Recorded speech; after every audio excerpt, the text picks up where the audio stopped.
Hi, it's Jenny at AnxietyBoss.com. Our question today is from Karen in New Jersey. How do I tell my family that I have anxiety problems? The difficulty with sharing a mental health concern, such as anxiety, as opposed to a physiological problem, is that the symptoms are intangible and unquantifiable, and therefore they're difficult to communicate effectively. The key to effectively communicating your feelings or concerns to your loved ones is to first be certain in your own mind what it is that you're concerned about. First, ask yourself, how do I know I have anxiety problems? Over the next few days, try to document every incident when you have experienced the type of anxiety problems that you're concerned about.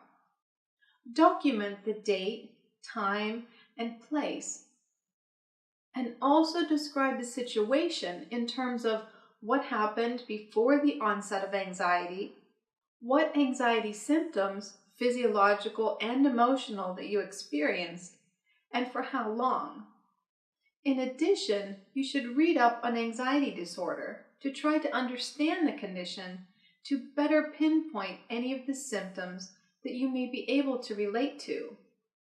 When you approach your family, you need to do so at a time when you have their undivided attention, and make sure that they know you have something important to discuss.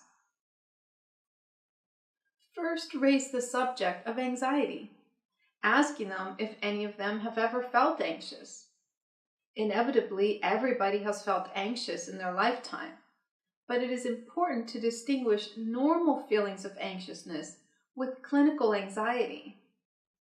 Once your family can initially relate to your normal feelings of anxiety, you can explain to them that this is something you experience on a regular basis and that you're concerned that it's impacting on your day-to-day functioning.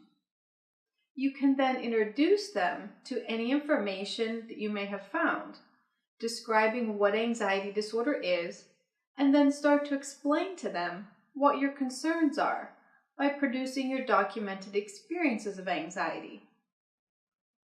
Be careful to keep the focus on your symptoms and not to be perceived as laying blame on any of the family for any of your concerns. The focus should be on you and how you are reaching out to them to support you through this problem.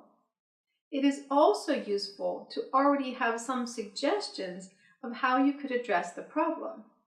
For example, names and contacts of counselors or support centers.